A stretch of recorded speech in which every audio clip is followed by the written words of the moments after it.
Hi, everybody. Welcome to the Cupid's Coach podcast. I'm your host, Julie Ferman, inviting you to transform me to we through your very distinct, very unique process of transforming me to we, like doing dating better. How are you going to do it? We have a wonderful guest today that I have known forever. I want to say since like the year 2000. Okay. Her name is Julie also, but she's not Julie Ferman. She's actually Julie Spira. We call her the digital matchmaker. She's America's top online dating expert. She's a certified dating and relationship coach.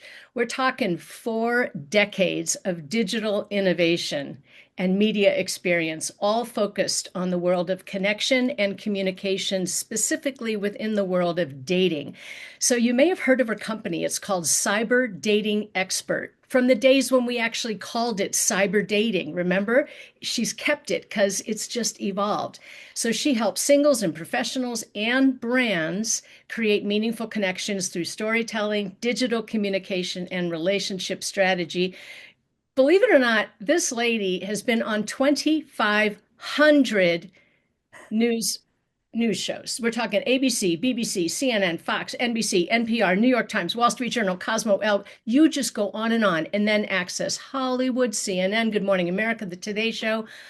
I mean, seriously. And then the apps that you use, she's been featured on them, in case you wonder why Julie Spira's name is very well known. They were talking Bumble, Match, eHarmony, JDate, Tinder, and Zeus. She's been awarded the best dating coach from iDate. She's just a friggin' rock star. Julie Spira, welcome. Hi, Julie, other Julie. It's so great to be with you today. Well, the introductions aren't usually this long and this meaty. I usually just cut straight to the chase, but I just couldn't leave anything out. You've been literally watching over this industry for 4 decades. Have we had the internet that long? Well, it's interesting. I mean, I've certainly been watching the trends shift, and they continue to shift. And I think that's a real good lead into this time of year and what kind of shifts that we are seeing for singles moving into the next calendar year. So think back in the very, very beginning. What inspired you to get into this world? Was it because you were at that time a single girl frustrated with what was available to you? How did you get into it? So this is how it all started. I was a technology executive, and I worked in broadcasting and technology and was an innovator from the very early days of digital, from analog and broadcasting and from satellite communications. And I was just immersed with technology all of the time. And then let's get down to what really happened. I suffered a breakup that I thought like I was devastated. Well, I was briefly devastated until I decided to take matters into my own hands and combine what I saw as technology and intersect it with love. So when we look at this intersection of love and technology, we went into the early days of online dating in chat rooms, and I said, I'm going to replace this guy ASAP. Just watch. Well, it certainly has evolved. What was your very first entree, like the very first time you created a profile online or were helping clients do it? What year were we talking about? Okay, we're talking 1994. And that was when I was a charter member of Love at AOL. And that was dial-up internet. And I wanted you to know, all of you people that are just whining that your internet may be slow today, it's still free for most people. And we were seeing bills of $250 a month of dialing in for love. And that's just for accessing the internet and having very slow communications. And it's also when we took the time to say, oh, I'll get back to them tomorrow, the next day, next week. And it really didn't matter because things were so slow moving that it was okay because we were comparing this new generation of dating with newspaper advertisements and the classifieds. And so this was still very innovative, sluggish for today's standards, but it was still something that was very forward thinking. And I just jumped right in. So love at AOL. So amazing. 1994. I'm whizzing back in time. That was 4 years after I met Gil, 4 years after I started working at Great Expectations. And what did I have before I had an agency like Great Expectations? All I had was the personal ads. And I did the personal ads on three separate occasions. Did you ever do them? Once, I think it was the LA Times, I did the personal ads and got letters and snail mail. And it was exciting when you got a bunch of snail mail letters, right? It was amazing. Something told me that I shouldn't use my residential address. So I got a P.O. box. And so once a week, I would ride my bike over to the P.O. box and I would get the envelope. And the envelope would have all these letters from suitors. And it was so exciting. I'd get them back, and not unlike the way it is today when your inbox is full with, suitors, queries, whatever. Some of them were basically written on toilet paper.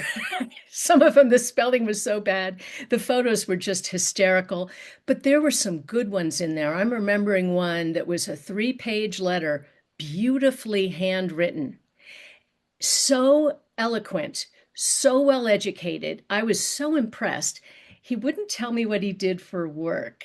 Did I ever tell you about the story? You know who it was? No, no, no. Who was He was it? this fascinating man who was a rabbi. He lived in Kansas City and he was a very reform rabbi. And I didn't know it at the time, but I get on a date with him. I could tell right away he probably wasn't going to be my person, but I was absolutely fascinated. And we had this wonderful conversation. We developed a friendship. It never became a romance. I used to go babysit his kids. I really wanted to have my own kids, and he hardly had to. We would go to cooking classes together. We would go to art stuff together. And later on, when I met Gil Ferman, nice Jewish boy, who was it that I called to recommend the rabbi that would marry us? That guy, Bruce. I love this story because it really segues into like today when I think about today's dating and meeting people, whether it's through your matchmaking or whether meeting online. It's like, please go on these dates with interesting people because you're expanding your social circles and you might make a new friend. And if you do make a new friend, well, maybe you can introduce them to your good friend and just pay it forward. Yes, I did an earlier podcast recording that I keep listening to. It's with a woman named Sarah Holtz, and it's all about asking questions. It's all about communication. And it occurred to me whenever you're stuck on a date with somebody that you know is not your person, you can tell right away, or you can tell you're not their person. That's the opportunity to use it as an exercise to see how deep can you go in communication? How connected can you get with a person over 45 minutes, over 60 minutes? Given that it's not, the purpose of it is not just find my person, right? How about find out about what makes this person tick? How can you bring a smile to their face? How can you learn something from what they're sharing by asking a follow-up question, right? Right. And it's not an interview. I mean, these questions are just really conversations. I mean, when I think about these questions, just be nice, be kind. Even if you don't connect and you don't find this instant chemistry, chemistry isn't always instant, but just always leave the date showing your best version of yourself and just be kind. And that's what you're talking about. And that's all we can, hope for. I mean, is it too silly to say that we should be doing that every moment of every day, all day long, all the time anyway? We should. I mean, and as it gets back to dating, there's nothing worse than going on a date with somebody and seeing how they treat the servers. And as soon as I see that, it's like, red flag. Well, I do pay attention. I like to give people second chances as well, but I'm paying attention. And if I see that somebody was discourteous to a waiter or discourteous on the road when we're driving, yeah, or they were snippy with somebody on the phone, or however it happens, I'm filing it away. And I'm looking for evidence of the qualities that I really care about, which is usually kindness is in there in one of the top three, right? Kindness, honesty, something related to shared passions and activities. So people have heard me talk about this stuff ad nauseum. Now, there is a question I want to ask you about 2026. And I'm hoping you're going to give me the right answer. What inspired me to talk about this is I saw your post. Was it on Facebook or Instagram or LinkedIn? Well, I shared it everywhere, but it's on my website on cyberdatingexpert.com, and it's about the trends for dating for 2026, what we're kicking back to the curb from 2025, and the shifts that I'm noticing. I'm praying. I don't remember. I read this article maybe 3 days ago. I don't remember, but I'm praying that one of the trends that we're going to see is a greater degree of kindness and courteousness. Let's hope for that. I mean, my number one, the first one was emotional safety, and I think maybe that fits into that because I say emotional safety is it's replacing the chemistry where singles now want consistency before super excitement off the charts, love bombing, all that crazy stuff. They're just looking for a consistent, kind, emotionally available person. Okay, that's three things. Wow. Okay. Consistency, kindness, emotionally available. Um, it is a kindness to be consistent in the way that we behave with people. We become reliable when somebody messages us and we get back to them within a few hours or the same day, and they can count on us because we've shown ourselves to be trustworthy in that regard. Kindness and trustworthy really kind of go right together, don't they? Well, they do because it helps somebody feel safe. It helps them feel safe in their communication, safe on the date. I think some of the things that singles were struggling with were these mixed signals and the guessing games. Like when there's somebody's not consistent and they normally call you every day and then they wait 2 days and then this anxious feeling. It's like, please don't make me wonder how you feel. Just be consistent. Hey, I'm running late. Be consistent. Or can't talk today, big meeting. Can we catch up first thing in the morning? Just show some respect for people and don't break that flow because don't make people wonder and start second guessing where you stand. All right. So the very first thing you talked about in the trends for 2026 is related to emotional safety and how we make people feel safe emotionally is we let them know where we are, where we stand, how we feel, what they can expect. And we're kind about it. That's not too hard. It's really not hard. It's not hard. And it's like, please, enough of the game playing. What are you don't go on a date and say, what are your intentions? What are you looking for? Oh, that's the worst thing when somebody says, tell me exactly what you're looking for. But you can phrase it in the form of a conversation. I was married before and I've been divorced a long time. I'm hoping to find someone to share my life with. Not sure if I want to get married again, but I could. I mean, just be super honest about it rather than not. And as long as somebody knows where you stand and what you're looking for and sort of, what your values are as it relates to the relationship, they can decide, do I want to play in this game with you and or do I not? It's not, is this a fit for me? Or are we aligned? Or are we not aligned? And it's good to find out early, but phrase it in just conversational, not in a deposition style question about a Not date. in a deposition style. I love that. Yeah, I like to have people ask questions in a way that any response is fine. Right. Because you, Any response, it's a conversation. It's, as I said, it's a conversation. It's not an interrogation. I've had to stop people when I was doing these mock dates during the pandemic, and I'm like, stop right now. You got your list of questions. I know you're an attorney. This is not a trial room. We're not preparing for a hearing. This is romance. So please just don't go through your list of questions with me. Can we just have a conversation and see if we click? And, yeah, and that was kind of how I felt about the people that, and again, I'm not putting down attorneys, but they can't help themselves because they take the boardroom into the bedroom and they can't do that. great. Um, there's something that occurs to me. I'm working with a lot of people right now who are new in the dating space. They've been married for decades. Somebody died, somebody got divorced, and here they are. And especially you and I both know that a really good man who's relationship oriented, he's not going to stay single for long. He's out of balance when he doesn't have, he's a classic masculine man, which means he's a provider, protector. When he doesn't have someone to do that with, he feels like he's like missing a limb. Have you experienced that with some of the men you've worked with? We have, because the men are the ones that tend to recouple up and commit faster than the women. And it's hard in a divorce situation because you see the man moving on before you see the woman moving on in more cases than not.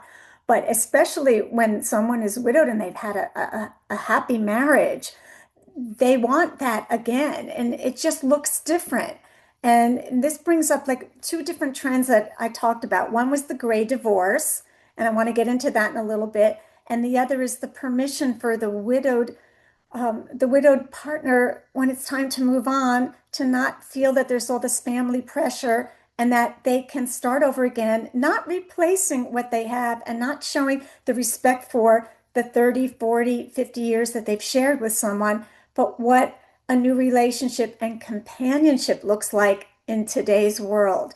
And so those are both kind of, they go hand in hand because both of them tend to be people that are, that are older than the singles who are saying, hey, I want to get married, have my first family. It's a different shift. Julie Spira, this business about widowed men, especially widowed men, coupling up more quickly than widowed women tend to. It's complex, the reasons why. Part of it is demographics. They're in a stronger position regarding demographics. In the 20s, you and I had the stronger position, right? We forget that. But with demographics, over the age of 60, 65, there are far more single women than there are single men. So the guys are kind of like hit by the casserole brigade sometimes. But the thing I wanted to ask you is, I'm thinking about a gentleman I'm working with right now. And when somebody asks him, as I know is happening on his first dates, because it's been a short time now that he's been widowed, the illness was a long one. It's not like it was a car accident and overnight she was gone. This was a 10-year process. So, and she said to him, I don't want you to be lonely.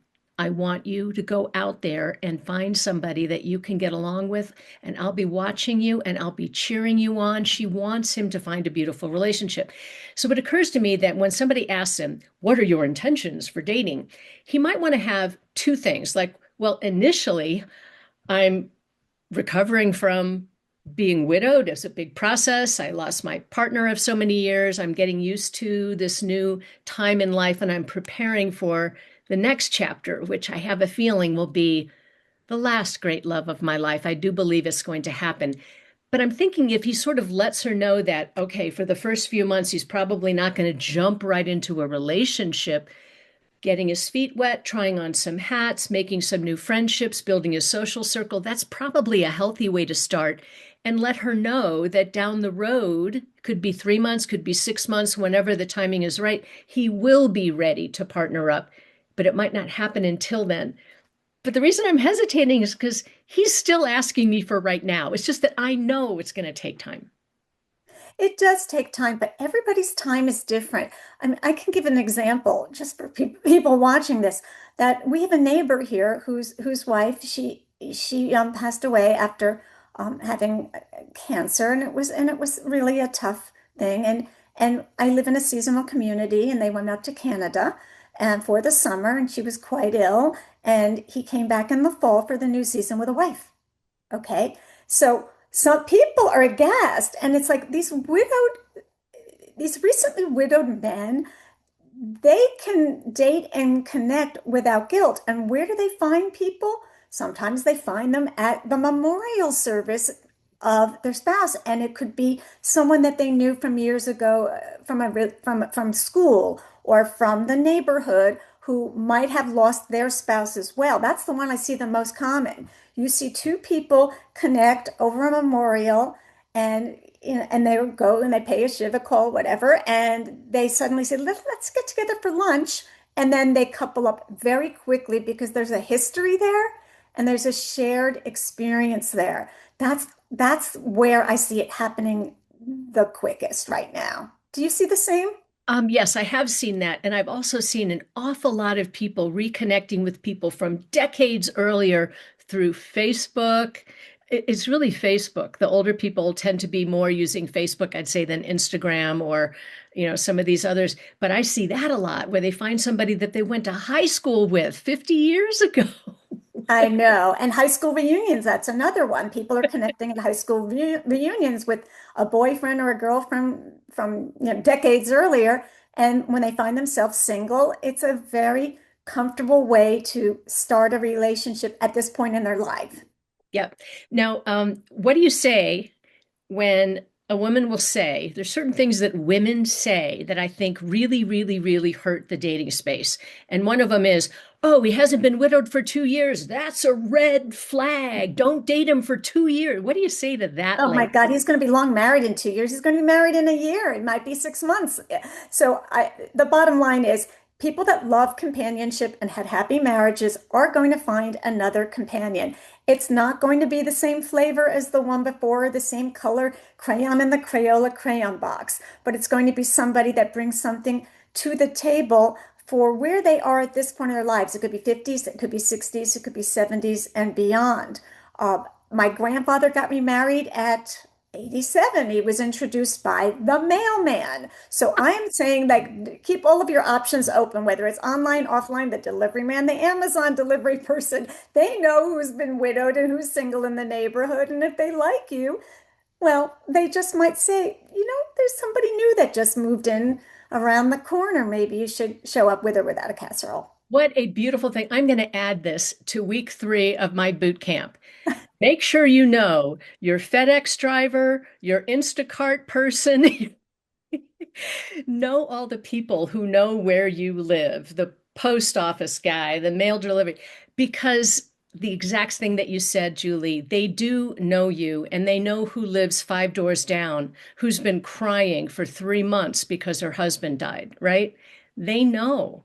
It's amazing. Yeah, we have to take advantage of these delivery people because, I tell people you need to meet people at the grocery. Oh, I don't go to the grocery store anymore, Julie. I just do DoorDash. Well, that's a mistake. But whenever you do DoorDash, greet the person at the door, make a friend, look them in the eye. Patrick is the man who delivered my groceries this morning. I start every day with a hard-boiled egg, and I have some soy milk and a banana and all this stuff while I was out. So instead of driving to the grocery store, I sat there in bed and on my iPad, I ordered the things that I needed. And Patrick was delivering it and he was checking in with me, asking me if this kind of ice cream was okay because they didn't have the other kind. I thought that was so sweet. And then I knew that he was approaching. So even though I had my bathrobe on, I walked to the door and I looked him in the eye and I said, Patrick, thank you so much for doing this for me. And of course, I tipped him too much, but I didn't take it to the next step, which would be, I'm Julie Ferman. How are you? Here's my card. Send me all your single friends. I could have done that. Next time we will be ordering again. Julie Spira, you know as much about this thing as anybody on the planet, the gray divorce. Tell us about the trends that you're seeing and what do you see different today than it might have been 20 years ago with people in mature years getting divorced? Well, the trends that we're seeing are that for the divorce rate for 50 plus, it has doubled. Okay. And the divorce rate for 60 plus has tripled. And so those are big numbers, whereas the younger demographics are staying together longer. So the question is, why is this happening? And what do you do when you realize that you just don't have anything in common with your spouse anymore? I mean, you're just playing pretend over the holidays. And so this is what I say. I say, great divorce isn't a failure. It's a courageous recalibration. Okay. And as these rates continue to rise, the thing that I'm noticing is that people aren't giving up on love. They want to have this second chapter romance and they're willing to start over. And January happens to be divorce month. Okay, this is where people kind of pretended over the holidays to be around the family and not cause a scene. But come the first Monday in January, that's when the phones just start to, really light up at family law attorneys. And that's when the most filings do occur. Every calendar year is in January because it's that reset. It's that reset. And so I think that couples are getting divorced, not that I'm promoting divorce and I'm not, because they're realizing that compatibility matters more than the history. People stay together for history a lot longer, even when they feel that they've fallen out of love. And I'm like, fall out of love, you can fall right back in again. Just, there are ways to do that. But if you've exhausted everything and it's just you only want to be in a different room than your spouse, and you're just both so miserably unhappy, and you've gone through therapy and you've worked it all out, and you decide it's time to split up, it's just a reset. It's an opportunity. It's an opportunity for growth for I both love it. parties. The thing that occurs to me is something important to say is if you're listening and you are a person who's been recently divorced or you're separated and you know you're going to be entering the dating space, the thing I really encourage you to do is think big picture, okay? Ward and June Cleaver don't exist. They never did. And the relationship that my mom and dad had, that your mom and dad had, it's not a modern day relationship. The relationship that you had when you got married, maybe it was 20, 30, 40 years ago. We're living in a different culture. So you get to recreate things and you get to think big picture. So it might be that you remarry. I would say it's probable that you won't. Most people, tell me what you think, Julie, but most people I see in their 50s, 60s, 70s who are out there dating, they've already got their trust funds already set up. If they have children, their children know what they can expect when their parent dies. And so it's very unlikely that somebody with a significant amount of financial resources will actually remarry again beyond the age of maybe 55. That's what I'm seeing. What do you say? I'd say a lot of people are choosing just to be in partnership and they could be eternally engaged, like Oprah. She's eternally engaged. And that is an option. And the other option is, not everybody says, people will say, I don't want to get married again because I have an insurance policy from my late husband. And if Right. I get married and it doesn't work out, then I lose that. And we're going back to that safety and back to the number one thing, I need to be feeling emotionally safe. So if that's an issue and people agree on the type of partnership that they want and they do take care of each other in each other's estates for if somebody should pass, then you're basically dealing with a relationship that is equivalent to a marriage without the paper. The piece of paper is important for some. If it is, be real clear about your intent. And if it's Yeah. not, then, and you're open to just experiencing what this next chapter is with somebody new, you'll go on that journey together and come up with the right decision at the right time. I'm thinking about a sad breakup that happened. There was an engagement. One of my female clients, I introduced her to this wonderful man who was in my world, and they got along great. My only concern was he was 14 years older than she was, which wasn't her preference, but it was his preference, right? Sort of a man's tall, he's good looking, he has good money, he expects he's going to be able to get what he wants, which is typically younger. So that's just the way it goes. So that's the way it was going. And about 9 months into the engagement, she broke it off. And the reason is because he insisted on a prenup and she wouldn't sign it.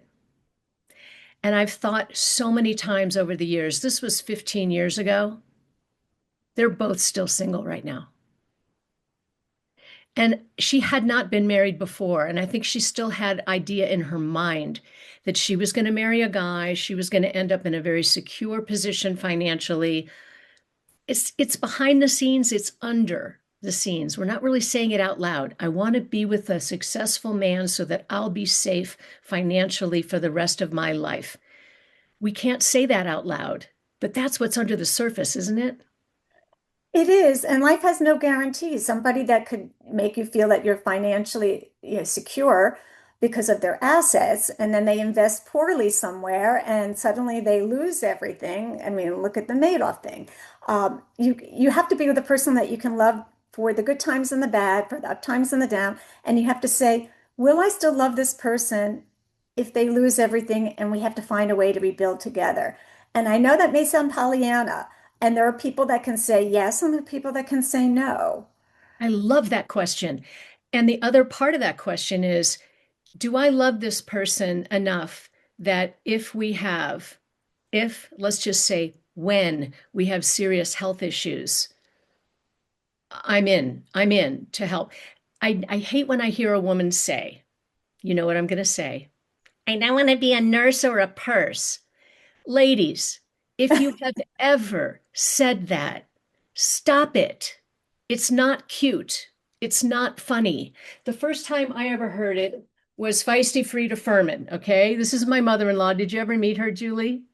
No, but you've told me about her. Look at that. Okay, She's that's the one. Darcy Well, Freedom Herman. Okay. I thought maybe you'd come to one of my events years back at L'Amerigo Hotel in Santa Monica, where I had a panel of dating experts, and I put Feisty Frida in the middle of the table, and I made the mistake of giving her the microphone. We couldn't get it Oh, back from her. okay. Oh, she was so funny. She was amazing. She's the mascot for my company because she did dating so well. But she's the first person who ever said to me, well, I don't want to be a nurse or a purse. And I was thinking, oh, that's a funny thing to say. Now that I've heard it 250 times, it's not a funny thing to say. And what that says to me is, I'm not paying for anything. And if he gets sick, I'm out of here. And yeah, the person can get sick. I have, friends, and I know people in the dating world right now that have chronic illnesses. And the sign of a great partner is the partner who says, "What can I do to make your life feel better now?" And they take you to your doctor's appointments. And I think that a big part of the gray dating and the widow dating trend that we're talking about today, because it is a big trend and it's something to really take a look at is who's going to be there when one of us has a medical problem, because you will, and you both will at some point. And and true love is really caregiving without exhaustion. You need to be able to have help. I'm not saying big fancy help, but you need to have emotional support, whether it's through your friends or family members.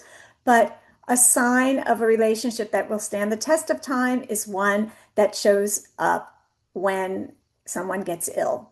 Rush That's to the it. hospital. Yeah. So, it goes back to the first thing we were talking about, key criteria, which almost always has to do with trustworthiness, integrity, kindness, all of that. So, if you allow yourself to say, I don't want to be a nurse or a purse, because you heard somebody say it 20 years ago and you thought it was a cute thing, you're going to stop saying it right now, because what that basically says is you're in it for yourself. You're not in it to contribute when times are bad. And there will be times when your situation is stronger than that other person's financially, when your health is stronger than that other person's is financially, or with regard to health. Are you going to run away? Are you going to tell this person? Are you going to tell your matchmaker from the very get-go, I am not going to be there for my partner when they get sick, or if they lose a bunch of stocks in the next crunch? Don't say it. That's all I'm going to say. I've said it enough.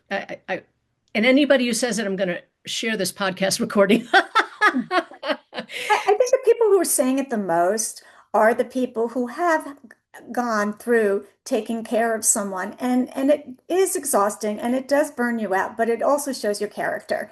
But sometimes they just reach the point, and this is typically through a marriage, where they basically say, I was so exhausted taking care of my ex, that they may say it and they may think it, but they're still going to help out again. So You're you're right. right. Bite your lip Yeah. on that one, because if you meet the right partner and something happens, you're going to do it again. Yes, you're right. And I've seen it. I have a gentleman in my life who has been widowed 3 times. Oh, And first was an accident, second two were long-term illnesses, and he was there for all of it. Now, I will see a lot of women nursing a husband through a long illness. He passes, and now she's out there dating. So she's asking me for significantly younger than she is, because she doesn't want to sign up for that again if she can avoid it. But that's an unnatural match, because those men that she's targeting are not targeting her. and Well, life has no guarantees at any age, I at know. any age. So you sign up because you find a partner that you want to be on the journey with. And the journey has, peaks and valleys and bumps on the road. And because you have great communication, you get through those bumps. Yeah, I love it. Now, people don't necessarily know, but I do. You live in the desert communities, Indio in particular, right? I'm in Palm Springs. Palm Yes. Springs. So I really love getting familiar with the desert communities. I'm working with some clients there right now. And so that's why I reconnected with you because you know everybody in the desert. And it's It's a super small fun. community. They call it tiny town. Tiny town. That's what I've heard. So that tells me a little bit about the question that I want to ask you, which is how is dating in tiny town, Palm Springs, and the surrounding desert community? How is that different than Los Angeles, which you know as well? I would say the differences in the dating in the two markets are in a community like this, and there are many cities throughout the Coachella Valley, and they each have their own unique personalities. But you're not going on crazy freeways. You have a couple few extra lights to go on a date. So it's very easy to date from city to city to city. In Los Angeles, do not make me get on Freeway A to go to Freeway B because I'm not going to Freeway C. And so that's sort of a difference, a difference that I see here. But it's also very seasonal. A lot of people to run away from the heat in the summer, we all go someplace. And so you see people with multiple homes, and you need to be able to date with someone that you can fit into their lifestyle in the community you meet in here, as well as their community. It could be in the Pacific Northwest, it could be in Canada somewhere, it could be in and the Northeast. But people do travel someplace else or the coast. They go to San Diego, they go to Santa Monica, they go to different places, Laguna. And so you need to know that you better be really in high season when there are more people in the community, 5 times as many people, 10 times as many people. You better put your date cap on and say, okay, I have 4 or 5 months here where I am just going to make dating a real priority because I'm going to get to meet people while they're in this community. And if we click, then we can see where are we going in the summer and the cooler temps. Are we going to the mountains? Or are we going to the beach? Those are the kinds of conversations that I see on dates now. People talk about restaurants that they like and where do you go to get out of the heat. And those are easy date questions to have with someone because they're very effortless and they're very low pressure. So, as long as we're talking about think big picture, right? Anybody listening who happens to enjoy the weather in the desert in the wintertime, and you would be delighted to have a partner who lives there. You might even consider maybe relocating there. Ding, ding, ding. Make sure you're registered with me, men or women, because there aren't any really good matchmakers in the desert. I've seen agencies kind of come and go, but they've all been sort of, membership driven. Sign up today. It'll be cheaper today, no photos or anything. But in a city like a place like Palm Springs, in a place like San Diego, Orange County, where there might not be a lot of matchmakers, I just love to stretch so that I can cover all of these markets. So if you got a friend who would be a great fit for a man who might be in his 60s or 70s, who's set up in the desert, life is great, he loves pickleball, he loves golf, life is good, he'd be happy to spend time in Vancouver or LA or San Diego, get registered with me at julieferman.com and maybe you get to meet one of these gentlemen or one of the other ones I find because I just mentioned it. It's amazing. All right. So, Julie, something else you want to share with people about the trends for 2026, something that maybe was surprising to you or that you were really happy to discover? Well, I would say, I mean, there are some fun little trends. I mean, the shifts are really about clarity, knowing what your intentions are, and the emotional safety that we talked about.